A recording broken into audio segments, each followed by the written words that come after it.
kung matatandaan nyo, doon sa interview nitong si Senator Bongo, meron siyang pinoprotektahan. Yung sinasabi ni Senator Bongo na wag na daw idamay yung mga normal na mamamayang Pilipino na empleyado daw. So ibig sabihin mga kababayan, yung isa sa pinoprotektahan niya sa kanyang salitang yon ay yung si alias Muking. Mga kababayan, or yung sinasabi natin kanina na Muking Aquilino ata yon, di umano. Mga kababayan, ngayon nakakita ako ng post na related doon sa sinasabi na alias Muking, na kung saan yun yung pinagkakatiwalaan di umano nitong si Bongo, mga kababayan, na nakalagay doon sa ano bang tawag doon?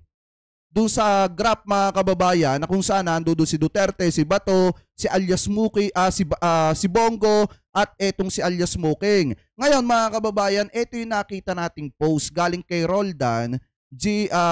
Gorgonio. November 27, 2016 pa yan, mga kababayan. So sabi po dito, basahin natin na kasi may lalabas ditong tunay na pangalan.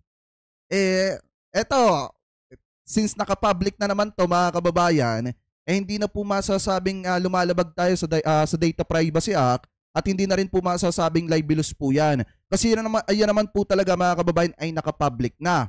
So eto daw, mga kababayan, ayon sa post na ito, at galing kay Roldan G. Gorgonio, siya po yung nag-post, November 27, 2016, yung post na yan.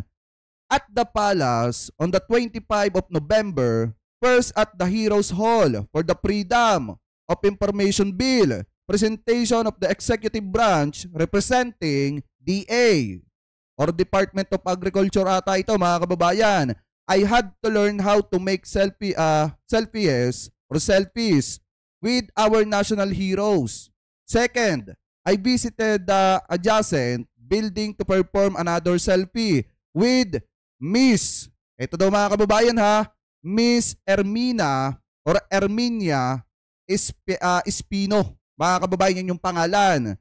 Nakipag-selfie daw etong si Roldan G. Gorgonio dito kay Miss Ermina Espino, aka Muking. Ayan, Muking o alias Muking, who was actually on top of my list of the real unsung and unnoticed heroes for the presidency of Mayor Duterte. She is the alter ego of Senator Bongo.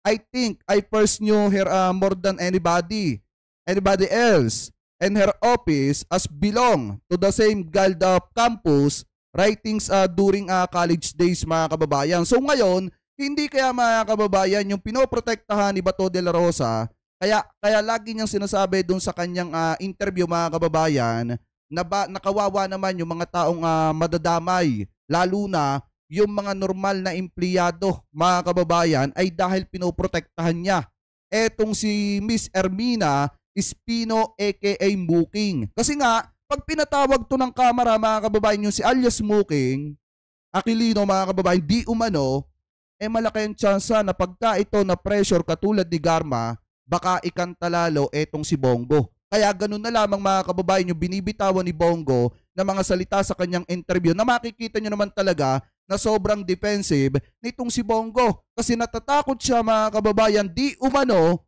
na pagka ipinatawag itong si Ermina Espino aka Muking, mga kababayan, baka kumanta ito at mapasarap yung kanta, yung pagbuka ng bibig nitong si Muking at maikanta lahat. Kaya ganoon na lamang po ka-defensive na magpaliwanag etong si Bongo sa media. So yan lang naman, mga kababayan, nakita ko lang naman yan kanina. Anyway, punta na tayo sa main topic natin.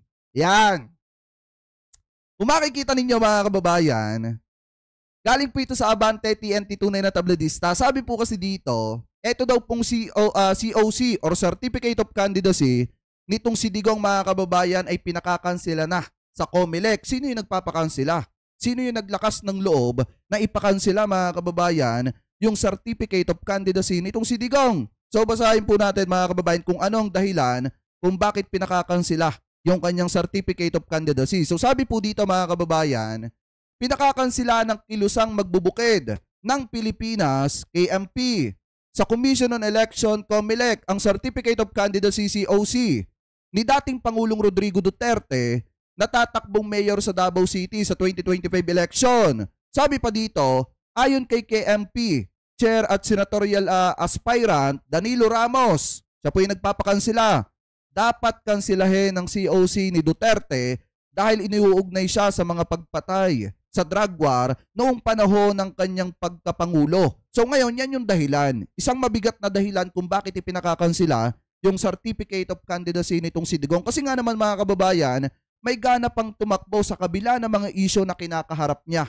Saka pa siya naglakas ng loob mga kababayan na tumakbo pa sa pagka-mayor na halatado na ayaw bitawan ng kapangyarihan at takot mawala mga kababayan ang Davao City sa kanilang mga kamay. Kaya kahit medyo mahina na mga kababayan at medyo may mga kinasasangkutan na maraming issue at ikinakanta na ni Garma, nagawa pa na mag-file ng certificate of candidacy. Kaya kung titingnan po talaga natin mga kababayan, pagdating sa usaping pagiging malinis at walang krimen na nagawa or hindi nasangkot sa mga krimen, for delikadesa mga kababayan, much better bawiin yung kanyang certificate of candidacy. Mga kababayan, ano po sasabi pa dito? Basahin pa natin. Ito pa daw. Dagdag pa ni Ramos, dapat managot si Duterte sa kanyang umano'y high crimes against humanity. It will not be acceptable for someone involved in serious cases of human rights violation to run in the election, pahayag ni Ramos. Matatandaan sa pagdinig ng Quad Committee ng House of the Representantes, ibinunyag ni retired police colonel Ruina Garma na ipinagutos di umano ni Duterte na gayahin ang Davao model sa drug war campaign nationwide kung saan binibigyan ng pabuya ang mga pulis na nakakategi ng drug suspect mga kababayan. So yan po yung mabigat na dahilan kung bakit ipinababawi nitong si Ramos mga kababayan, nitong si Danilo Ramos, yung certificate of candidacy nitong si Duterte. Kasi nga naman, may gana pang tumakbo sa pagka-mayor ng Davao City sa kabila ng mga isyo na kinakaharap mga kababayan na hindi lang basta isyo at aligasyon yung kanyang kinakaharap, kung hindi, mabigat na aligasyon mga kababayan at lahat yon pumapatungkol sa paglabag sa karapatang pantao. Paano kaya naaatem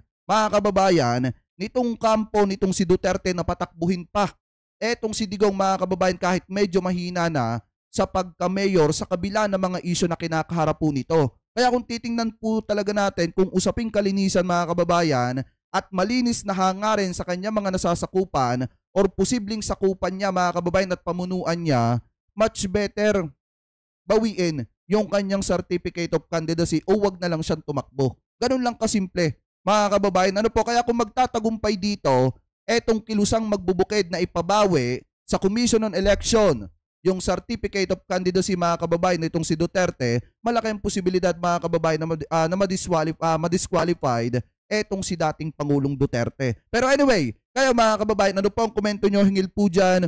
Comment below na lamang po kung ano po masasabi nyo. Hingil po sa hakbang nitong kilusang mambubukid mga kababayan laban dito kay Duterte na ipinapabawi yung kanyang certificate of candidacy.